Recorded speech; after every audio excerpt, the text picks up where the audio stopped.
की सियासत में मच गया भूचाल।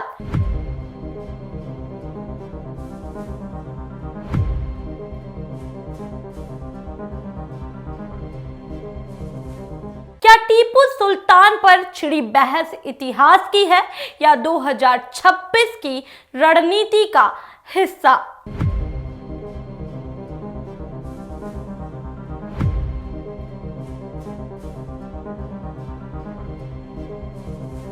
नमस्कार, आप देख रहे हैं कंटाप न्यूज और मैं हूं आपकी एंकर प्रियांशी मिश्रा। आज हम बात करेंगे महाराष्ट्र की सियासत के बारे में उठे उस तूफान की जिससे इतिहास, आस्था, राष्ट्रवाद और वोट बैंक सभी को एक साथ लाकर खड़ा कर दिया है। मुद्दा है टीपू सुल्तान की तस्वीर और उसकी तुलना छत्रपति शिवाजी महाराज से। मुंबई से लेकर नागपुर और मालेगांव तक राजनीतिक बयानबाजी तेज है। सवाल ये है कि क्या ये विवाद सिर्फ एक तस्वीर का है या फिर इसके पीछे गहरी रणनीतिक राजनीति काम कर रही है। सबसे पहले समझते हैं कि विवाद शुरू कैसे हुआ। मालेगांव म्यूनिसिपल कॉरपोरेशन के डिप्टी मेयर के कार्यालय में टीपू सुल्तान की तस्वीर लगाए जाने की खबर सामने आती है और जैसे ही ये तस्वीर सोशल मीडिया पर वायरल होती है, राजनीतिक दलों के बीच आरोप प्रत्यारोप का दौर शुरू हो गया। कई नेताओं ने इसे आपत्तिजनक बता दिया तो कहा कि सरकारी कार्यालय में केवल राष्ट्रीय पुरुषों की ही तस्वीरें होनी चाहिए। इसी बीच महाराष्ट्र कांग्रेस अध्यक्ष हर्षवर्धन सपकाल ने भी एक बयान दे दिया। उन्होंने कहा कि टीपू सुल्तान भी छत्रपति शिवाजी महाराज की तरह ही वीर और स्वराज प्रेमी थे। बस यहीं से विवाद ने आग पकड़ ली। मुख्यमंत्री देवेंद्र फडणवीस ने तीखी प्रतिक्रिया भी दी है। उन्होंने कहा है कि वोटों के लालच में ऐसी तुलना करना निंदनीय है और महाराष्ट्र इसे कभी स्वीकार नहीं करेगा। उन्होंने कांग्रेस के इस बयान पर स्पष्टीकरण और माफी की मांग की है। इसके अध्यक्ष हर्षवर्धन सपकाल ने जिस प्रकार से छत्रपति शिवाजी महाराज की तुलना टीपू सुल्तान के साथ की है, हम इसकी निंदा करते हैं। उनको शर्म आनी चाहिए।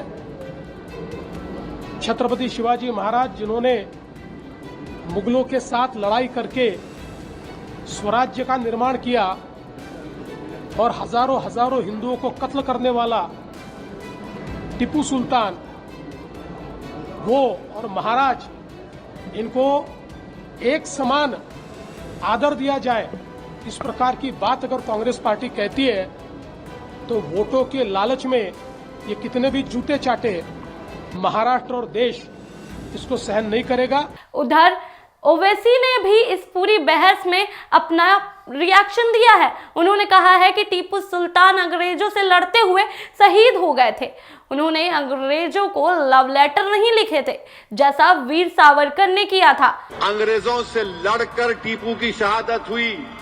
जेल में बैठकर टीपू तुम्हारे वीर की तरह 6 लव लेटर नहीं लिखा अंग्रेजों को मैं माफ कर दो, तुम जो बोले मैं करता हूं। टीपू तलवार लेकर अपने मुल्क को अंग्रेजों से आजाद कराने के लिए शहीद हो गया और अंग्रेजों को टीपू से इतना डर था कि 1.5 घंटे तक टीपू की लाश पड़ी रही।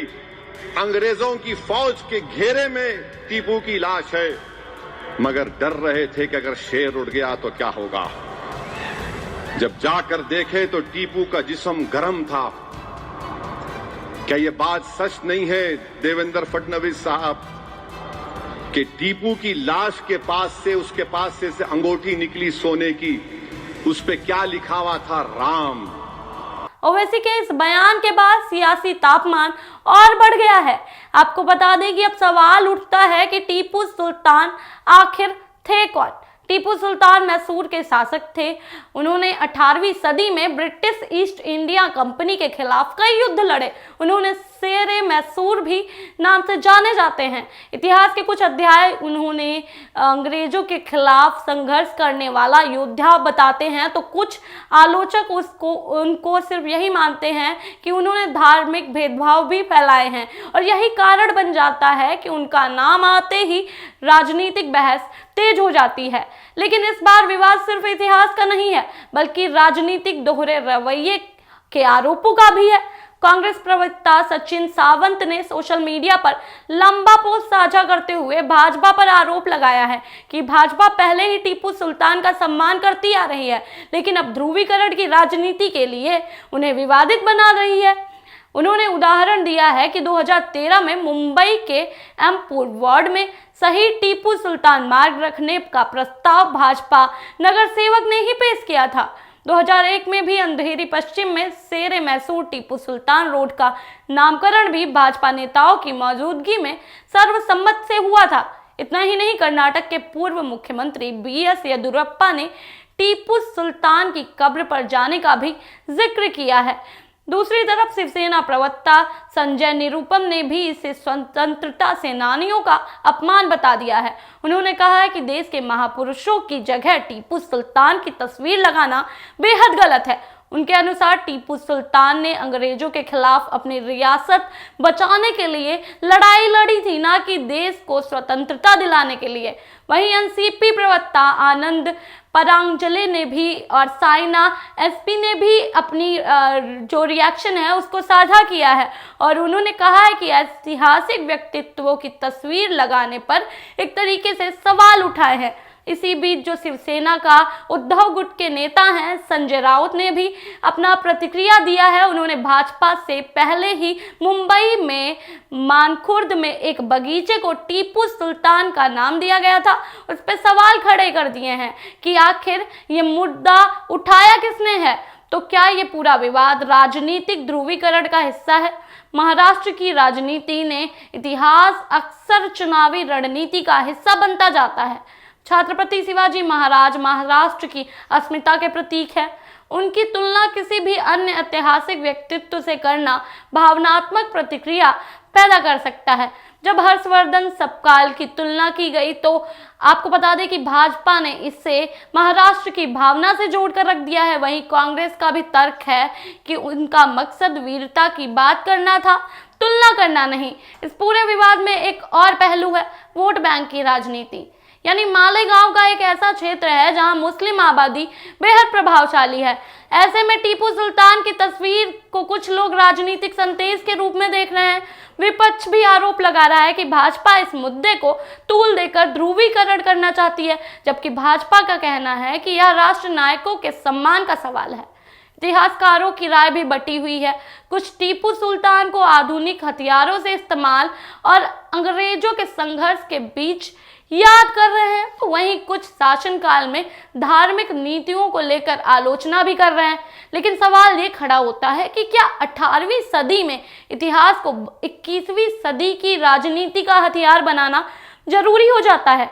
क्या सरकारी कार्यालयों में केवल संविधान निर्माताओं, स्वतंत्रता सेनानियों और राष्ट्रीय नेताओं की तस्वीरें होनी चाहिए, या फिर क्षेत्रीय ऐतिहासिक शासकों की भी तस्वीरें लगाई जा सकती हैं? मुख्यमंत्री फडणवीस ने साफ कर दिया है कि महाराष्ट्र ऐसी तुलना बर्दाश्त नहीं करेगा। उन्होंने कांग्रेस से माफी की मांग की है।